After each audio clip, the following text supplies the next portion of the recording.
y además ilusionante, podríamos incluso decir. Quería agradecer a la organización de este evento, que me haya invitado, a la presidenta, por supuesto al profesor José Antonio Díez, que es un placer colaborar con él y un honor que me haya invitado a estas jornadas tan interesantes. Y después, por supuesto, saludaros a todos y a los miembros de la mesa, que es un placer estar aquí.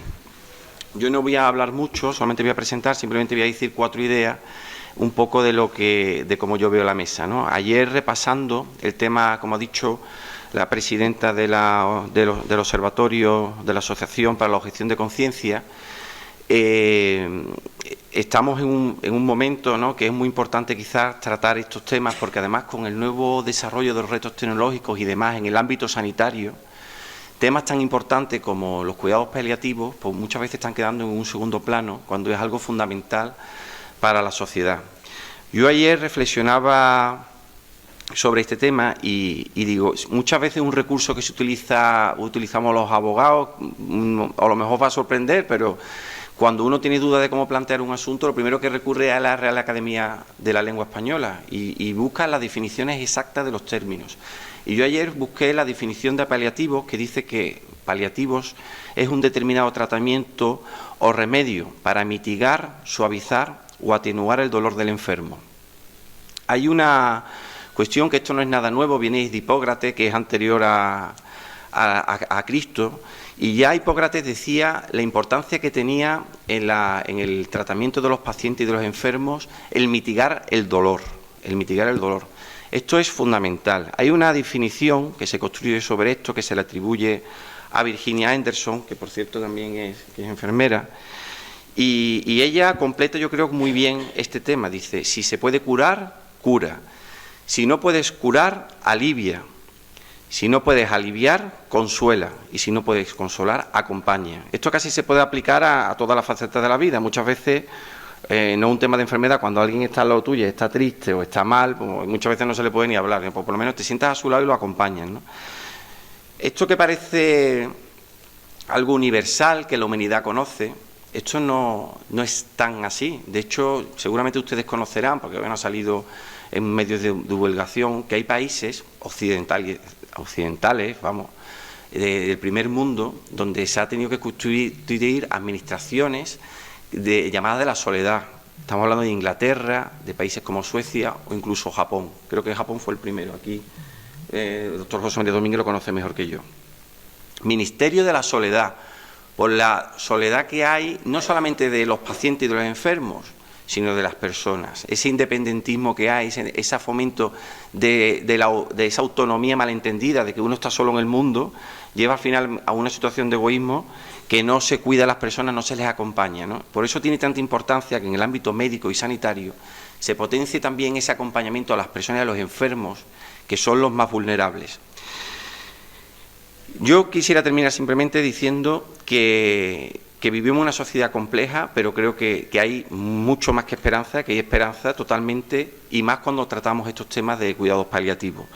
Hay varios filósofos que han trabajado intelectuales, juristas, Habermas, Fukuyama, Ortega y Gasset mismo en España, que al final tienen una base común, aunque traten desde enfoques diferenciados, enfoques distintos, una base de la importancia que tiene tratar lo que se llama la vulnerabilidad de la persona, de la identidad humana. Hay un filósofo alemán en particular, que es Hans Jonas, que escribe sobre la ética, la responsabilidad de la ética y la responsabilidad de la persona humana ante el riesgo de la vulnerabilidad del ser humano. Dice que tenemos un riesgo de perder nuestra identidad como seres humanos frente a las tecnologías, frente a los retos sociales, y precisamente esto es una cuestión que tiene una gran importancia aquí, ¿no? El no perder nuestra identidad como seres humanos, como seres sociales, y el médico, dice Hans Jonas, que tiene una especial responsabilidad en que no perdamos esa identidad como seres humanos, como personas en el mundo en el que vivimos, ¿no? Por eso es tan importante que esos cuidados paliativos, que yo creo que su base, además de la ciencia fundamental y de la ética, también está en esa vocación de entrega, de no solamente curar, no solamente consolar, no solamente aliviar, sino también acompañar al paciente, que es una parte muy importante de los cuidados paliativos. Y ya sin más, y agradeciendo vuestra paciencia por escucharme estas 4 reflexiones, doy paso al doctor don José María Domínguez. El doctor don José María Domínguez, además de ser un ilustre médico reconocido internacionalmente, y no lo digo, no exagero, porque pasa todos los años varias estancias en Japón, en países asiáticos, por supuesto europeos, en Estados Unidos, y es un referente en temas de bioética, no solamente de un punto de vista bioético y podríamos decir deontológico, sino también de un punto de vista clínico. Él es jefe de la unidad de cuidados intensivos del Hospital Virgen de Rocío, con lo cual está en el día a día de los pacientes a nivel asistencial. Él es el presidente actualmente de la Federación Europea de Médicos Especialistas, del OEMS. Es el presidente de la Comisión Nacional de Deontología Médica, del Consejo General del Colegio de Médicos, también de la Comisión de Sevilla y miembro de la Comisión Andaluza de Deontología Médica. Es doctor en medicina, también en su ámbito clínico, pero también tiene 2 doctorados en bioética, profesor de la Universidad de Sevilla en Medicina. Y bueno, podríamos seguir con una serie innumerable de méritos personales, profesionales y académicos, pero creo que lo más interesante es escucharlo, lo que nos tiene que decir. Así que muchas gracias. Va a hablar sobre la trascendencia práctica de los cuidados paliativos en enfermería. Muchas gracias. En primer lugar, de verdad agradecer muchísimo el estar aquí. Yo recuerdo cuando Manolo me llamó y me dice, mira, hay una actividad que organiza ANDOC, y yo digo, a ver, ¿qué me dice? Que si tú podrías participar. Digo, sí, no sabía ni de qué tenía que hablar ni de qué, ¿no? Es decir, yo digo, sí, yo es una asociación que conozco bien y con la que comparto muchos valores y principios, ¿no?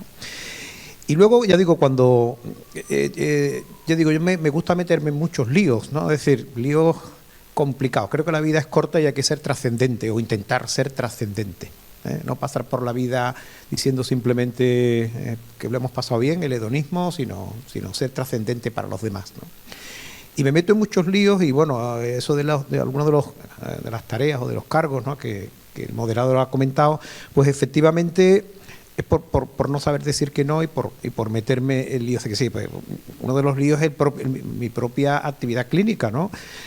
Trabajo en una unidad de cuidados intensivos y especialmente con pacientes neurológicos, ¿no? Pacientes con daño cerebral y algunos de ellos, no muchos, pero algunos de ellos al final de la vida, pacientes en los que ahora hablábamos hace un momento antes de entrar, en los que cambia su personalidad por el daño cerebral que tienen. No sabemos si además cambia su persona, ¿no? Parece que no, pero bueno, su responsabilidad moral cambia. Quiere decir, en el paciente neurológico evidentemente hay muchísimos aspectos interesantes desde el punto de vista de la persona y ser humano, ¿no?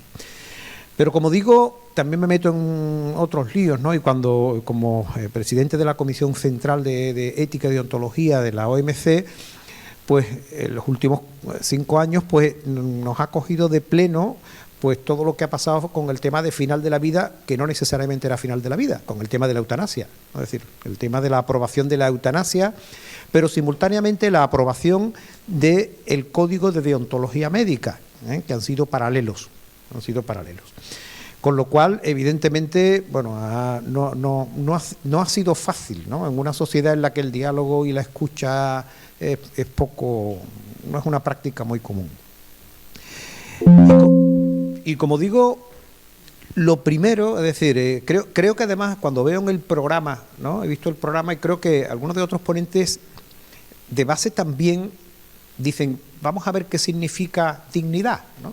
Porque, bueno, pues yo en este libro de Alicia en el País de las Maravillas de Lewis Carroll, a mí hay estas frases, ¿no? que me gusta mucho, de Humpty Dumpty, ¿no? Cuando yo uso la palabra significa exactamente lo que yo quiero que signifique, ni más ni menos. La cuestión es si puedes hacer que las palabras signifiquen tantas cosas diferentes. Y cuando hablamos de final de la vida, sí. Hay un trile, ¿no? Se están moviendo palabras, ¿no? Y significan lo que en ese momento yo quiero que tú entiendas, pero que no necesariamente es su significado total, ¿no? Pero lo que es más importante es saber si las palabras significan lo que el que manda quiere que signifique. El que manda. Lo digo porque ¿quién es el manda? Estamos en un país, pero estamos en un Estado, ¿no? Estado de Derecho. Y el que manda da cosas que no necesariamente utiliza palabras no necesariamente en el marco que nosotros queremos entender que significan o qué significan, ¿no? Bueno, con eso, como digo, hablemos de eufemismos, ¿no? Y ya digo, voy a rozar mucho el tema de la eutanasia. A mí me parece que es un tema tan importante, que tenemos que reflexionar, ¿no? Eufemismos al final de la vida, pero son eufemismos, es decir, cuando se habla de eutanasia, muerte digna, por supuesto no son sinónimos. Ayuda médica para morir, ayuda a morir, buena muerte, adecuación terapéutica, dignidad en el proceso de la muerte. Además, eso seguro, ¿no? Y los que sois más jóvenes y ahora estáis aterrizando en este mundo de la sanidad, pues posiblemente habéis escuchado estas mismas palabras como si todos fueran sinónimos, ¿no? Pero luego la propia palabra eutanasia, que teóricamente significa eutanasia, morir bien, cuando nosotros vamos y leemos, por ejemplo, una ley orgánica de regulación de la eutanasia, no significa morir bien, significa otra cosa, ¿no? Y luego además existe también otra polisemia, pero un juego intencionado de palabras, ¿no? Sobre eutanasia activa, pasiva, directa, indirecta. Vamos a ir aclarando conceptos. Lo digo porque creo que además los que estamos a pie de paciente y habitualmente trabajamos en equipo, necesitamos tener conceptos homogéneos, entender lo mismo. No podemos andar con ambigüedades, con polisemias, no podemos. Porque esto es muy importante. No existe la eutanasia activa, pasiva. Dice, pero yo lo he escuchado, seguro. Es que yo lo he leído, segurísimo, ¿no?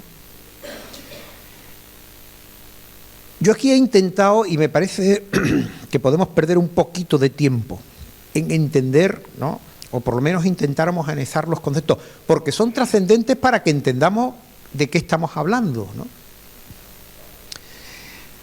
Unos aspectos, si la voluntad del paciente interviene, si hay un objetivo, si se utilizan fármacos y quiénes participan. Yo en esto quisiera poner énfasis importante, ¿no?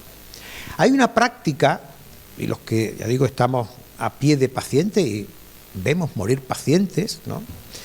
Que es la limitación, el nombre no es bonito, la limitación del esfuerzo terapéutico, que es la adecuación. Tampoco me gusta mucho porque adecuado el tratamiento debe ser siempre, no debe ser solamente al final de la vida.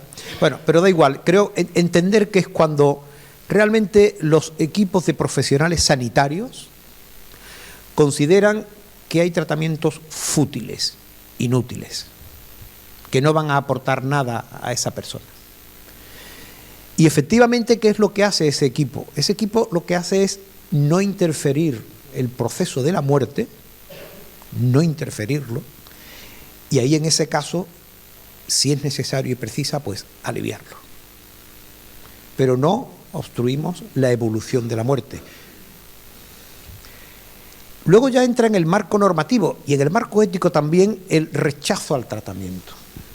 Ahí el rechazo al tratamiento implica la autonomía máxima de la persona. Es decir, es cierto que la autonomía es algo relevante, pero el autonomismo, es decir, el llevar la autonomía de la persona a su máxima militancia, que posiblemente es en la fase en la que ahora estamos en nuestro país, parece excesivo, incluso si se refiere a uno mismo, ¿no? Creo que efectivamente copiamos mal algunas ideas, ¿no? De la autonomía del paciente es el respeto a su propia opinión, pero suficientemente informada, sustentada, etcétera, ¿no? En cualquier caso, sí, también tenemos que entender que las personas con suficiente capacidad, competencia, libertad, pueden ser capaces de decidir en un momento dado que no aceptan un tratamiento. Pero todos los prerequisitos tienen que darse. Informado, maduro, competente, capaz. Importante. La posibilidad de negarse a un tratamiento. Ahí la voluntad del paciente influye. El paciente permite que su enfermedad evolucione. Y ahí participan todos, ¿no? Paciente, equipo médico, ¿no? Sedación paliativa no voy a hablar, porque se va a hablar perfectamente ahí. Pero sí voy a hablar de suicidio médicamente asistido y eutanasia. Ya digo, eutanasia, ¿por qué la voy a denominar eutanasia? Aunque a mí no me gusta, porque es como lo llama la ley en España. Pero eutanasia significa buena muerte, que no es necesariamente. En la eutanasia, ¿qué hay? El paciente lo pide, según además nuestro ordenamiento jurídico. ¿Y ahí cuál es el objetivo? El objetivo no es no obstaculizar o permitir la evolución de la enfermedad. El objetivo es producir la muerte. O sea, no hay eutanasia exitosa si no hay una muerte de la persona. ¿Se utilizan fármacos? Sí. ¿Para qué? Para desencadenar la muerte. Para producir una parálisis respiratoria, para producir una parálisis cardíaca. ¿Y quién interviene? Un médico o personal sanitario, un médico, una enfermera, un farmacéutico, es decir, porque hay que preparar los fármacos. Y ahí va mucho el tema de la objeción de conciencia, equipo de enfermería y médicos que no han objetado, El objetivo es desencadenar la muerte, ¿no? Y está el suicidio médicamente asistido, que es casi lo mismo, solamente que en vez de el médico inyecta la sustancia letal, el médico lo que hace es prescribir y es el paciente el que toma ese fármaco. Por tanto, yo sé que son temas duros, pero es que o lo afrontamos o lo afrontamos. Y además tenemos que entenderlo bien, porque a veces, ¿no? Fijaros que aquí, desde el punto de vista objetivo, no hay intentar que no haya aspectos subjetivos y dudosos. La voluntad del paciente se influye o no, el objetivo final, y hay tres, ¿no? El suicidio médicamente asistido, la eutanasia, el homicidio por compasión. Es como, hay algunos países que no tienen legalizada la eutanasia, sino que la tienen despenalizada, ¿no?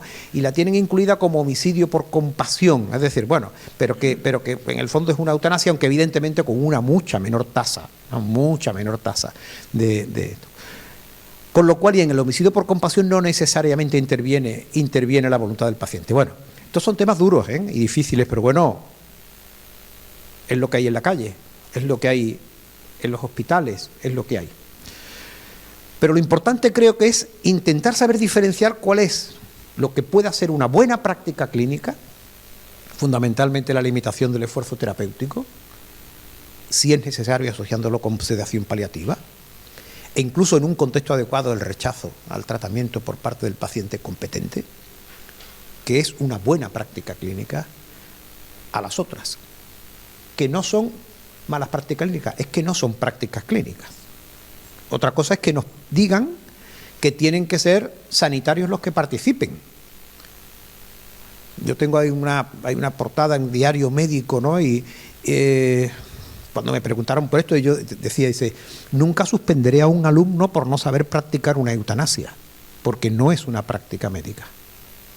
No lo voy a suspender nunca, ni lo voy a preguntar, porque no es contenido.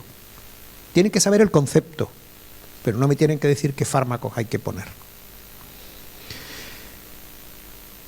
Por tanto, y esto un poco también es lo mismo que lo anterior, pero un poquito, más claro, pues la limitación del esfuerzo terapéutico la realizan, y ahí no necesariamente se lo preguntan al paciente. Es decir, los médicos, los enfermeros, tenemos una responsabilidad, que es decidir cuál es el pronóstico. Otra cosa es informar al paciente, por supuesto, pero muchas veces el paciente le pide, voy a preguntar si le hago, el paciente que sabe. O sea, tú tienes que conocer los valores del paciente, pero el paciente no tiene que conocer la medicina. Es decir, entonces le tiene que decir cuál es la propuesta que el equipo médico considera éticamente adecuada. Y esa es la propuesta, y lo puede aceptar, casi siempre lo acepta, si ven efectivamente que lo miras a los ojos directamente, ¿no? Y que lo estás diciendo con base, ¿no? No obstaculiza la enfermedad, ¿sí? Deja que evolucione, ¿no? Como ocurre. Y los fármacos no son imprescindibles, excepto si hay síntomas que tratar, ¿no? El rechazo al tratamiento, como hemos dicho, no es fácil, el hiperautonomismo, pero sobre todo el tema de el que el paciente sea competente, no solamente capaz, como dice la legislación. Capaz soy yo de correr los 100 metros lisos en 8 segundos si me entreno. Pero si me entreno, soy capaz. Lo que no soy es competente hoy para correr los 100 metros lisos en 10 segundos. No soy competente. Para esto no soy competente. Capaz, bueno, qué decir, lo digo porque ahí hay una ambigüedad entre el derecho y lo que es la medicina, entre la capacidad y la competencia. Yo abogo por la competencia desde el punto de vista clínico, aunque luego en las leyes sí encontramos capacidad, ¿no? Eutanasia ya lo hemos dicho, y suicidio médicamente asistido lo hemos dicho, incluyo lo mismo, ¿no? Bueno, por tanto, la diferencia fundamental entre estos dos grupos de práctica clínica es que los profesionales sanitarios podemos permitir la evolución hacia la muerte o podríamos desencadenar la muerte. Conceptualmente son extraordinariamente diferentes, antagonistas, y como digo, producir la muerte no es una actividad clínica, aunque la ley diga que lo tienen que hacer clínicos. Bueno, por tanto, las leyes son leyes, y yo sé que ahí con los abogados, ¿no?, decimos las leyes son leyes. Así, aquí define una ley sobre cómo producir la muerte de un paciente, la eutanasia. Pero los profesionales sanitarios, es decir, tenemos que entender, yo sé que aquí muchos nos hemos dedicado más a la parte científica, y yo pensaba que nos habíamos librado, ¿verdad?, de tener que pensar en Rousseau, ¿no?, porque eso se daba en filosofía, ¿no? Bueno, las profesiones sanitarias, fijaros, no son trabajos y además son profesiones. ¿Eso qué quiere decir? Que profesamos. Profesar es hacer un compromiso público de que vas a ejercer tu trabajo de modo ético. Y lo haces públicamente y que vas a cumplir lo que tu trabajo conlleva. Profesas públicamente, eso es una profesión, son las profesiones sanitarias. Por eso nos dejan que nos autorregulemos, por eso hay colegios, ¿no? Porque hay colegios de enfermería, de farmacia, de medicina, porque nos dejan que nos autorregulen. ¿Por qué tenemos que tener un código ético? Porque nos dejan que nos otorga un derecho. ¿Y quién tiene la culpa, entre comillas, de eso? Pues Rousseau, que habló de que efectivamente tiene que haber un contrato entre médico y paciente, pero también un contrato además entre médico y sociedad. Donde va la palabra médico puede ir cualquier profesión sanitaria, y Rousseau también lo dijo para los políticos. Decir que los políticos cumplen el código ético hoy en día es que, bueno, es tocar un tanto las narices, ¿verdad? Pero creo que nosotros los profesionales sanitarios, en general, mayoritariamente, lo cumplimos. Pero tenemos que entender el porqué, ¿no? Y el porqué de la autorregulación, porqué de los colegios, de la colegiación, que dicen obligatoria. Pues claro, porque somos los que garantizamos desde los colegios que cuando hay un paciente, ese paciente confía directamente en ese profesional, directamente. ¿Y quién se lo garantiza? El colegio. Porque si incumple una ley, incumple el código ético, no está capacitado, el colegio lo llamaría la atención o lo sancionaría, ¿no? ¿Y por qué la ética en el 2024 en España, la ética, no las leyes, la ética es como es y no de otro modo? Creo que Manuela ha comentado, efectivamente, cuando vas a otras culturas, la ética no es idéntica. Hay principios, pero también hay contextos.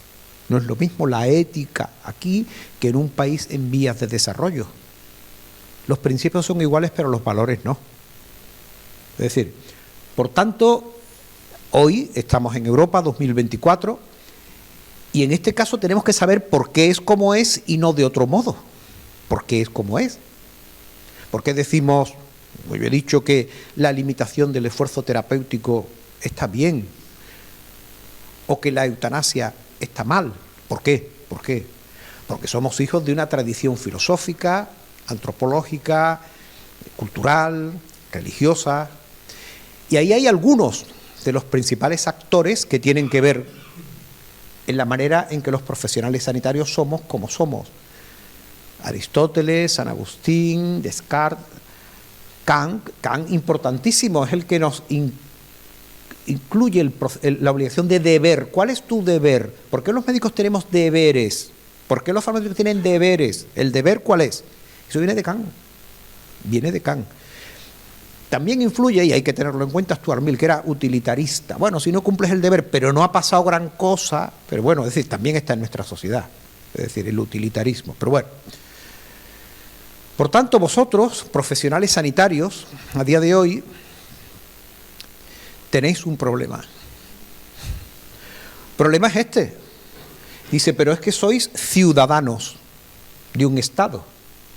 Por tanto, tenéis que cumplir las leyes. ¿Vale? Bien, correcto, bueno, fácil. Pero resulta que sois profesionales sanitarios, que tenéis un código de ética y deontología que cumplir. Bueno, a ver si, hombre, si coinciden, bien. Pero es que además cada uno de nosotros tenemos nuestros valores intrínsecos, que no necesariamente coinciden con las leyes ni con el código de deontología, porque cada persona nos hemos formado como nos hemos formado. Por tanto, tenemos un problema de armonía. Hombre, una solución es, si la ley no me gusta, me cambio de país. Sería una opción, plan A, me voy. Pero no nos vamos. No nos vamos. Que no nos aprieten mucho, pero bueno, de momento no nos vamos, ¿no?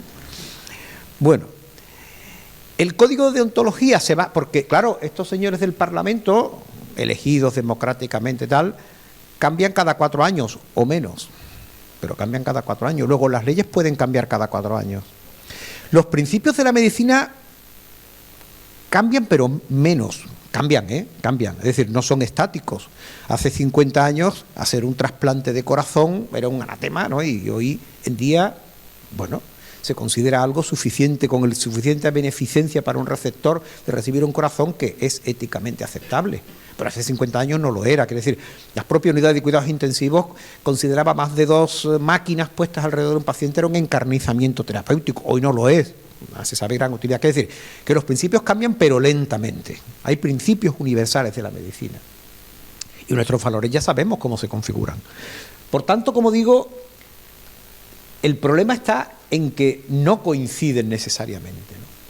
Y ahí, por ejemplo, pongo el artículo 38.4 del actual Código de Deontología Médica, el que se aprobó justamente en este momento en que se estaba discutiendo, que dice: el médico no deberá provocar ni colaborar intencionadamente en la muerte del paciente.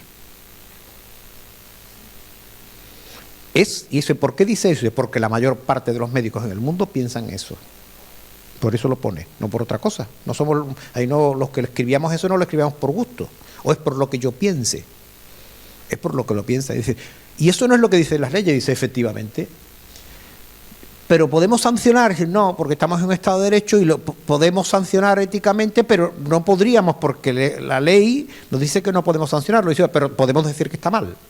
Podemos decir que está mal, que no se corresponde con la ética. Las leyes y los principios universales de la medicina, hombre, suelen ser paralelos, pero no necesariamente coinciden. No necesariamente coinciden. Bueno, por tanto, como digo, no es fácil actuar como profesional sanitario, pero bueno, por eso estamos aquí, si no, no existirían dos. Claro.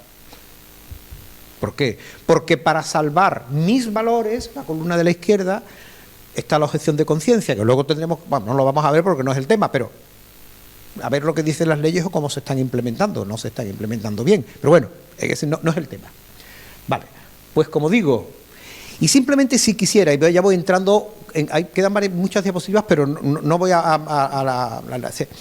aspectos sutiles que muchas veces son utilizados en la ley y que efectivamente, ¿cómo se mide eso, no? Y digo porque luego se hablará de cuidados paliativos y seguro del sufrimiento de los pacientes, pero efectivamente cómo se articula la valoración del sufrimiento. Sabéis que en la ley de eutanasia el factor imprescindible es que el paciente esté sufriendo, pero ¿dónde está el sufridómetro? ¿Dónde está el sufridómetro? Es más, ¿cuántos profesionales sanitarios saben de verdad evaluar el sufrimiento? Tú lo puedes percibir, pero evaluarlo, decir que es irreversible, refractario, ¿cuánto es muy complicado? Bueno, simplemente, Eric Kassel, que es probablemente, lo digo para los que estáis empezando, es el autor que empezó a preocuparse de dar cuerpo de doctrina al sufrimiento, Eric Kassel, ¿no? Y que efectivamente empezó a definirlo, ¿no? A darlo. Pero sí es cierto que también efectivamente él decía que no era algo que preocupara especialmente a los profesionales sanitarios, el sufrimiento, que deberíamos de preocuparnos más, ¿no? Dice, no era un problema del siglo XXI, cuando es algo cotidiano en el paciente, en el enfermo, ¿no? Bueno, ya también en la introducción se han mencionado que hay determinados filósofos, ¿no?, que han hablado del sufrimiento. La ausencia de todo refugio es cuando dice, ¿dónde me meto, no? Porque no tengo amparo, ¿no? El no tengo amparo. No puedo ir ni para adelante ni para atrás. Hay pacientes que lo sufren, claro que lo sufren. Víctor Frankl, yo creo que es un referente clave, ¿no?, para este tema, ¿no? Es decir, ¿por qué? Bueno, él estuvo en un campo de concentración, es decir, bueno, y yo creo también que es algo interesante para leer, ¿no? Pero en esta diapositiva sí me gustaría parar un minuto, ¿no? El sufrimiento puede ser de distintos tipos y muchas veces es tratable, ¿no? El sufrimiento físico prácticamente se refiere al organismo, es tratable porque para eso están la sedación, la analgesia, los cuidados paliativos, la sedación, los sedantes. El sufrimiento emocional, ¿eso qué es? Pues eso que a veces, como yo siempre digo, a veces, no olvidemos que el sufrimiento no es baladí, ¿eh? Estamos en un país en que hay 11 suicidios diarios. El sufrimiento no es baladí. El sufrimiento emocional es ese que se suicida porque su novio lo ha dejado, o su novia lo ha dejado y se suicida, ¿no? Dice, bueno, ¿cómo es eso? No, bueno, el sufrimiento emocional, ¿no? El sufrimiento mental, es decir, estamos hablando de que efectivamente hay un aspecto psicológico en ese sufrimiento, pacientes mentales, ¿no? Del sufrimiento existencial, mi vida no tiene sentido. Es decir, si os dais cuenta, no vamos a entrar, varios de estos sufrimientos tienen tratamiento, lo que pasa es que tenemos que identificarlos y tratarlos. El único que se está, tratando, pero incompletamente, aunque luego ya se hablará, es el físico. Pero los médicos no tienen formación suficiente para eso a día de hoy. Y es algo como la dice, si el paciente tiene sufrimiento, eutanasia. Bueno, como digo, sí es cierto que cada uno vive el sufrimiento, tenemos que aprender a valorar el sufrimiento para atender al paciente que sufre. Bueno, es decir, a esto son algunas leyes y sí es cierto que es algo subjetivo. Preocupémonos del paciente, porque los pacientes sufren, no es algo baladí. Y como digo, la tasa de suicidio es alta. Lo tenemos complicado. En cualquier país lo tenemos complicado, porque la ética no necesariamente coincide. Las leyes, es cierto, si te vas a Portugal no hay ley de eutanasia. No cruza, dice, pero paso el puente de Villarreal de Santo Antonio y ya dice, allí no. Bueno, quiere decir que efectivamente ética y leyes son muchas veces paralelos, pero no necesariamente. Este es el problema que vais a tener durante toda vuestra vida profesional. Bueno, para eso nos hemos metido y para eso ya algunos hemos profesado y otros vais a profesar compromiso público. Y no olvidéis esto, no todo lo legal es ético. Yo diría, ahí tenemos el Holocausto, fue legal, la segregación racial fue legal, es decir, hay fronteras, cambian cada 4 veces. Y la última, esta sí que es verdad que es la última. Me gusta mucho esta frase, que además me la pasó Joaquín Fernández Cruet, que decía, era un matemático y filósofo de Al-Khwarizmi que decía sobre la persona, y decía, si tiene ética, su valor es 1. Si esa persona además es inteligente, agréguele un 0, su valor será 10. Si también es rico, súmele otro 0, 100. Bueno, pues todo eso y tal puede llegar a 1000, a 1.000.000. Pero si pierde el 1, si pierde la ética, perderá todo su valor y solamente le quedarán los 0. Así que nada más y muchas gracias. Enhorabuena, José María. Ha sido extraordinaria la